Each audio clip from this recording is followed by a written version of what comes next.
Okay, 7.3, proving that a quadrilateral is a parallelogram. Starting off, we have more theorems, or actually these are going to be converses. And a converse is kind of like a theorem only backwards, so it builds on top of one of our previous theorems. So 7.7 here says parallelogram opposite sides converse. And it says if both pairs of opposite sides of a quadrilateral are congruent, then the quadrilateral is a parallelogram. All right. Whereas we started last time and it said this is a parallelogram. And here's some factoids about it. This one's saying if these factoids are true, then it's a parallelogram, right? It's kind of thinking about it backwards. 7.8, parallelogram opposite angles converse. If both pairs of opposite angles of a quadrilateral are congruent, then the quadrilateral is a parallelogram. 7.9, opposite sides, parallel and congruent. If one pair of opposite sides of a quadrilateral are parallel and congruent, then the quadrilateral is a parallelogram. 7.10, parallelogram diagonals converse. If the diagonals of a quadrilateral bisect each other, then the quadrilateral is a parallelogram, right? So I want to draw a quick little sketch of each of these and what they kind of are talking about. For 7.7, if both pairs of opposite sides of a quadrilateral are congruent, so what this would be, think about, I don't know, I think about a rectangle. This guy's congruent to that one's congruent to that. If we have that much marked, we can say with certainty that that is a parallelogram, right? The opposite sides are congruent. Next up, we're with opposite angles. If I have this written, I know my angle markings aren't very pretty, but if we have that marked, the opposite angles are congruent, then we can know with certainty that it is a parallelogram. 7.9, opposite sides, parallel and congruent. So this would be, let me see if I can draw this a little bit better. If we've got that these guys are parallel and congruent, then knowing nothing else about the other sides or angles, we can know with certainty that that is a parallelogram. And then lastly, for 7.10, talks about its diagonals. And maybe I'll try to draw that again. The diagonals, if it is marked like, then we know that it's a parallelogram, right? What I signified there is that the diagonals are bisected. They're cut in half. All right, so let's look at number 1 here. We're supposed to state which theorem you can use to show that the quadrilateral is a parallelogram. So starting off here, we've got opposite angles marked, and then these are marked as 100s. So this one's going to be 7.7, the parallelogram. Oh, excuse me, I'm sorry, I looked at the wrong one. This is 7.8.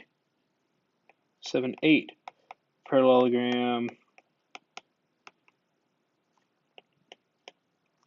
opposite angles theorem. All right, next up we have this one here where its diagonals are cut and they happen to be cut in half. So this one's going to be 7.10, the parallelogram, and I'm just going to use this kind of symbol for a parallelogram. Parallelogram's diagonals, converse. Oops, and I messed up in this last one. That shouldn't be a theorem, that's a converse. Sorry about that. Next up, the last one, we've got marked that these are parallel using those little arrows. And then they're both 9, so they're equal. So this is going to be the 7.9, opposite sides parallel and congruent. So 7.9 says opposite sides parallel and congruent. And this is a converse too, right? Yep, converse. All right.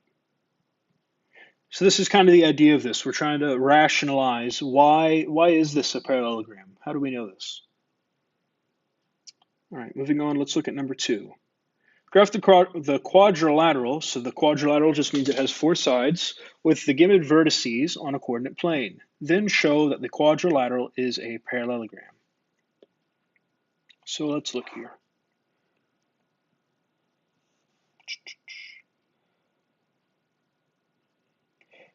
E is at -3, 0. F is at -3, 4. G is at 3, -1. And H is at 3, -5. 1, 2, 3, 4. Move this down a little bit. 1, 2, 3, 4, 5. So this is H, right? Yep, H. I'll connect these up. And there we are. Now, whenever we're deciding whether or not this is a parallelogram, we can use any of these 4 theorems, right? We could look at its sides, how long are the sides? We could look at the angles. We could look at the parallelogram or parallel and congruent theorem. We could look at any of those, or we could just look at the definition of a parallelogram, right? Definition of a parallelogram means that the opposite sides are parallel. So what I'm going to look at is I'm going to look at the slopes of all 4 sides, and I'm going to see if they line up. Starting off with this guy here. This is a vertical line, so it's undefined. And then I'll go to the opposite side. This one here again is undefined, right? Because it moved up and it didn't move left and right. Undefined. Now for FG. From F to G we go down 1, 2, 3, 4, 5. And we go over, what is that? 1, 2, 3, 4, 5, 6. So -5 over 6. Next up for E to H, right, and that's this side that is. And then E to H, I go 1, 2, 3, 4, 5, just 5. And then 1, 2, 3, 4, 5, 6. So there we are. We have shown that it is a parallelogram, so we can say this is a parallelogram. And then I want to say, why is it parallel? Or why is it a parallelogram? And I'm just going to say by definition. Right? If we had used one of those fancy theorems or one of the fancy converses, we would list that there. But what we did, we just listed the definition, right? The parallelogram is just the basic definition. The opposite sides are parallel, and that's what we showed here. All right, so it's a parallelogram by definition. Number 3, write the parallelogram opposite angles theorem and parallelogram opposite angles converse is a biconditional statement, and I hope that's spelled correctly, even though OneNote doesn't think it is. Now, a biconditional statement, that's something new. A biconditional statement is something that you could read forward or backwards, and it's true. Right, so let's look up here. These theorems that we all have written here start off with the word if, and then they have the word then. Okay, these are like if-then statements. A biconditional statement is a little bit different, right? We could read it forwards and backwards, like I said. So let's look at what the theorems that it has is. Right, the parallelogram opposite angles theorem and opposite angles converse. So this is talking about the opposite angles are congruent, right? That's what those theorems talk about in the converse. The theorem tells us that if it's a parallelogram, then its opposite angles are congruent. And the converse tells us the reverse. If the opposite angles are congruent, then it is a parallelogram. We're going to say here a quadrilateral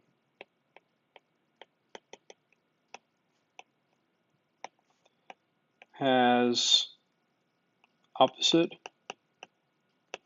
or we'll say has congruent opposite angles, has congruent angles. And then I'm going to use the words if and only if. If and only if it is a parallelogram. All right. So what I did here is I kind of reworded it in my head. And this if and only if is a kind of a mathy term that means that we could read this backwards. So I could read this backwards and I could say a parallelogram is a quadrilateral if and only if the opposite angles are congruent. You can read it backwards and forwards. That's what it means by a biconditional statement. You can read it backwards and forwards. And that if and only if, I didn't highlight the other if and only if, we sometimes abbreviate that to IFF, if and only if, okay? And that's the big piece of the biconditional statement. That's a math term that anytime you see that, you know, I could read this backwards and forwards and it would be true, right? So that's the biconditional statement. I believe there are some of the like that on the homework. So make sure you kind of at least get that. Shoot me an email if you have questions on that. Make sure that whenever you graph these, there's going to be somewhere you have to graph. What I highly suggest is to make your graphs pretty. Right, the prettier the graph is, the easier the answer is going to pop out at you. Okay, highly suggest that. Graph paper would be a good idea, or draw your own pretty graphs. And I think that's it. Make sure that you have these written down somewhere, and good luck on your homework.